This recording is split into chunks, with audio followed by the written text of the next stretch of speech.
Yan. Good morning guys. Banjuk TV na naman. Kamusta kayo? Kamusta nga pala yung mga buhay-buhay natin ngayon? Pasensya na kung ngayon ulit ako nakapagawa ng video kasi gawa nga ng ano, medyo na busy ako nung mga time na yon, yung mga unang buwan. Matagal talaga ako nakapagawa ng content. Kasi ganito yun. Naghanap kasi ako ng area, naghanap ako ng kumbaga mapupwestuhan baga na magpo-provide ako ng ah, tingin ko talaga is tama na location para sa itatayo kong maliit na negosyo. So ang negosyo na pinasok ko ngayon ay itong ah, mga merienda, itong kwek-kwek, siomai, lahat ng mga merienda pala may pinasok ko na yun, yung mga ganong business. Kasi iniisip ko kasi kung papasok ka kasi sa isang negosyo, tapos ang gusto mo kaagad mangyari maglalabas ka kaagad ng puhunan na sobrang laki, na wala ka namang knowledge sa business na yun, kung paano yung proseso diyan, paano patatakbuhin, paano yung tamang timpla, paano yung tamang gawa. Baka sayang lang yung pera na ilalabas mo. Tapos hindi naman mag-click yung business na tatayo mo, baka biglang mag-down, baka hindi lang sabihin natin biglang malugi, baka ma-stress ka, baka mag-anxiety ka pa. Kasi baka yung pera na ang tagal mong pinag-ipunan, mapunta lang sa wala. So ang naisip ko ngayon is itong negosyo na ito guys. Gusto ko muna mag-umpisa ako sa business na nag-umpisa ako sa pinakababa. Yung maliitan lang muna ng business. Sa totoo lang yung puhunan na nilabas ko dito, hindi siya utang. Proud to say na hindi siya utang. Sariling pera ko to. Pera na ipon ko. Maliit lang naman yung puhunan na nilabas ko dito eh. Naglabas lang ako siguro ng bala ko nga sana mga 10K yung ilabas ko dito eh. Pero kasi nakakita ako ng oportunidad, yung mga gamit, natuwa talaga ako kasi yung mga gamit, yung papanganay ko ng kapatid yung nag-provide sa akin kasi hindi niya na ginagamit. Actually talaga siya nagtitinda nito ng araw, kaso tumigil na siya kasi medyo may naramdaman siya din na maganda. So ang nangyari, nagkataon din yun na nawalan ako ng trabaho, nag-resign ako sa trabaho. Kaya ako yung sumalo ng business niya. Tinuruan niya kung paano yung gagawin, ganito, ganyan. Nagkataon naman yun na may pera ako, may pangpuhunan ako. So yun ang ginawa ko, pinaruling ko yung pera. Piniikot ko yung pera. Sa awa ng Diyos naman, sa araw-araw na ginawa ng Diyos, hindi naman araw-araw talaga Pasko. Hindi rin araw-araw may malakas na benta, hindi rin araw-araw na ganun kalaki ang kita. Pero ika nga nila, kailangan mo lang daw magtiyaga at saka tuloy-tuloy ka lang. Huwag kang sumuko. Kasi anuhin mo nga naman yung isang negosyo kung araw-araw ang lakas ng kita, araw-araw laki-laki ng income mo, tapos pasunod na araw hindi ka na naman magtitinda, magsasara ka na naman. Kasi kumita ka na ng malaki, magsasara ka na naman sunod na araw, walang mangyayari sa business. So kailangan talaga ang negosyo is tuloy-tuloy lang. At saka kailangan mo rin na pag nagbi-business ka, hindi lang business yung iniisip mo. Iniisip mo rin kung paano pangalagaan yung katawan mo. Kaya sa content na ito ngayon guys, sa podcast na ginawa kong ito ngayon, content na ginawa ko ito ngayon, channel nito, ay pinapaliwanag ko sa inyo na kung kayo may gusto tayo ng negosyo, pangmaliitan lang, doon kayo mag-umpisa sa isang business, sa isang negosyo kayo na mag-umpisa yung sa maliitan. Kasi alam niyo kung bakit sinasabi ko na bakit kailangan natin mag-umpisa sa maliit na negosyo. Kasi unang-una sa lahat, maliit ang puhunan. Tapos, bukod sa maliit ang puhunan, doon nag-uumpisa kung paano matitrain yung sarili mo, paano mo ma-handle yung sitwasyon, paano mo i-manage yung ganun kaliit na business. So ngayon hindi ka pressure kasi maliitan pa eh. Tapos, habang nagninegosyo ka, lumalawak yung kaalaman ng utak mo, lumalawak yung isip mo. So ngayon, parang unti-unti, nag-i-expand yung knowledge mo, napapaisip ka ngayon na wow, parang kaya ko na mag-handle ng malakihang business. Kasi ganito kasi yun eh. Parang kaya ko palang handle na ako lang mag-isa. Kung gusto mo na mag-handle talaga na pangmalakihang business na talaga, yung parang gusto mo na mula sa ganitong kita, aangat kayo dun sa pangmalakihang kita, sa ganitong puhunan. Well, sabihin natin, nagpuhunan ka ng mga 30 to 50 na pangat. Kailangan mo na ng tao. Kukuha ka ng isa o dalawang staff. Pero, kahit pa paano, nag-umpisa ka na ikaw mag-isa, Nag-umpisa ka, inaral mo yung sitwasyon, inaral mo yung pagkakataon, inaral mo kung paano i-manage yung isang business. At least, may knowledge ka, may nalalaman ka kahit konti. Mayroon kang guide. Hindi yung pumunta ka agad dun sa isang business na hindi mo naman alam, wala kang background dun kung ano yung business na yun, paano pasukin yan, walang mangyayari sa'yo. Kasi ang pinakamaganda kasi bigyan mo kayo ng tip. Kung nagninegosyo kayo, kailangan observer din kayo. Kahit di kayo nagsasalita, titingnan nyo rin yung business ng ibang tao na pinapatakbo nila.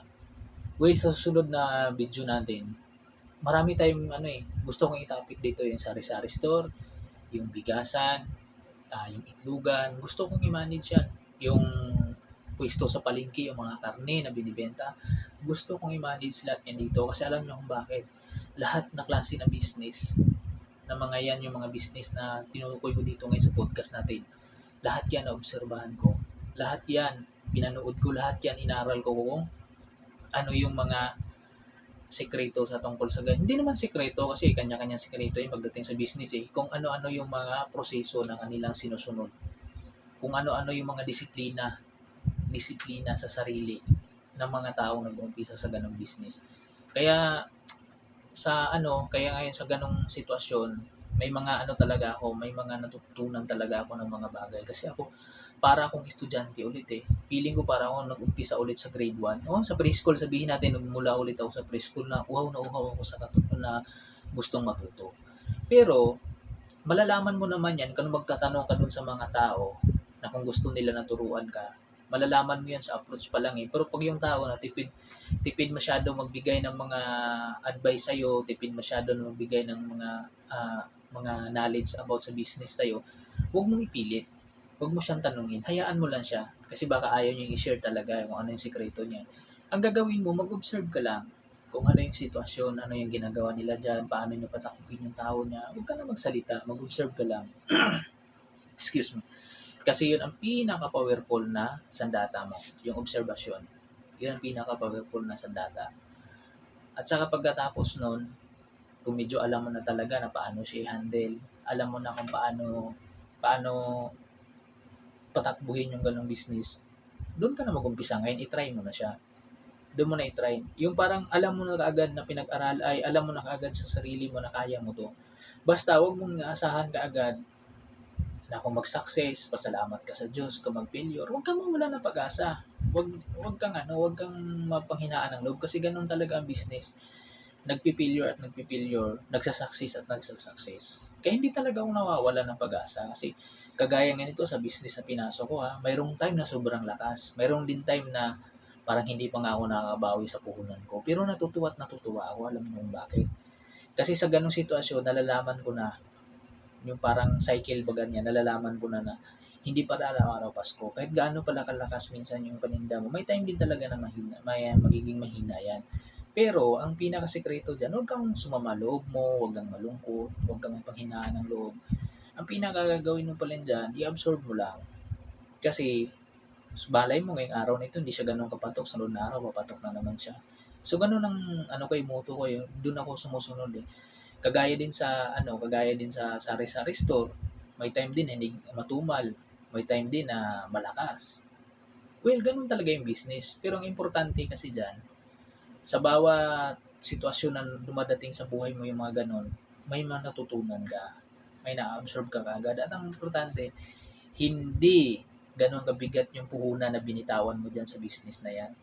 Kasi, kanya-kanya namang kanya-kanyang paliwanag kanya-kanyang linya yan Kasi alam mo, yung mga ibang negosyante na nakakausap ko, bumitaw ka agad sila ng ganito kalaking puhunan bumitaw ka agad sila ng ganyang kalaking puhunan Pero sa awa ng Diyos hindi naman na natatawa lang ako, bumitaw sila ng ganun. Lumipas lang yung kalahating taon na obserbahan ko lang.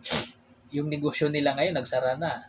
Hindi ko na tinanong. Kung yung pinagyabang niya na puhunan sa akin na binitawan niya, na ganun kalaki, tinanong ko siya, nabawi mo ba yun? Yung ganun kalaking puhunan? Nabawi mo ba yun? Diba? Parang ganun. Parang napakasakit isipin na nagbitaw ka ng ganun kalaking puhunan tapos hindi mo lang umabot isang taon, nagsara yung negosyo mo kasi hindi nag-click Why not magbitaw ka muna ng napakaliit na puhunan? Mag-umpisa ka sa baba. At dyan sa baba na yan, aralin mo lahat ng proseso, aralin mo lahat ng mga bagay-bagay. Alam mo naman talaga na 'pag dumating yung time na 'yan, na kung na-manage mo at naaral mo yung mga bagay na 'yan, baka do'n may tendency do'n na aangat yung business mo. Pero kung nag-umpisa ka naman do'n sa pinakamalakihang punan tapos wala kang knowledge do'n, inaasa mo lang sa tao, biglang nag-down ngayon, kawawa ka. Kaya ako dito sa business na pinasok ko man, hindi naman sa pagyayabang, kinukuwento ko lang sa inyo. Sa totoo lang, sa ilang buwan na rin siniparit ko yung ganito yung puhunan ko, siniparit ko na rin. Sa awa ng Diyos, nakabawi na rin ako. Okay lang din sa akin, kumikita ako ng maliitan, kumikita ako ng, hindi naman ganun kalakihan, ah, kumikita din ako ng tama lang din. Basta ang importante sa akin, yung pinuhunan ko dito, nabawi ko na. Walang problema sa akin kung ma-down man yung, wag naman sana, hindi naman tinhangan eh. Kung ma-down yung business, wala tayong problema. Basta importante sa akin, trinay ko. Hindi hindi ako nagpadala sa takot na, ay baka hindi maging successful, baka hindi magtagumpay, ganito, ganyan. At least tinry ko talaga. Kaya sa inyo ngayon guys, kung gusto niyo talagang gusto niyo palaguin mo na yung business, gusto niyo pasukin yung business, payo ko sa inyo, huwag kayong mag-umpisa doon sa huwag kayong mag-umpisa sa malakihang punan. Mag-umpisa kayo sa pinakamaliit na punan. Kasi kung maging successful man o hindi, hindi ganoon kasakit. Kung mag-failure man o mag-success, hindi ganoon kasakit sa dibdib kung mawalan ka ng punan.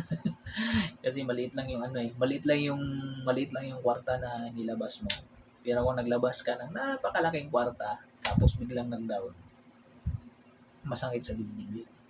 Kaya yun lang guys, baka nagtaka kayo kung bakit si Banjuk TV ay hindi masyado nakagawa ng content kasi gawa nga na si Banjuk TV ngayon ay nagbi-business na po. Nagbi-business na ng konti. Hayaan nyo pagka medyo okay na yung sitwasyon natin, medyo lumago yung negosyo natin baga, ipipicturean din natin yung business natin, ipapakita rin natin dito sa channel natin.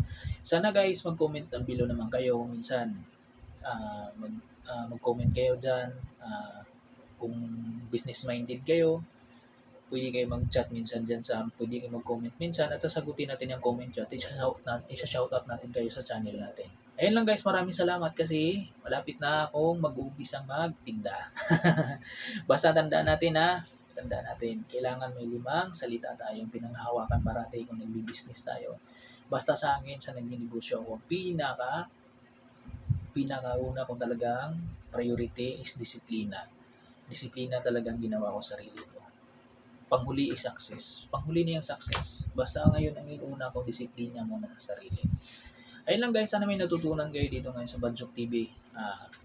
Huwag kalimutang magpasalamat parati sa Diyos sa araw-araw na ginawa ng Panginoon. Huwag niyo parati kalimutan magpasalamat. Ayun lang, maraming salamat.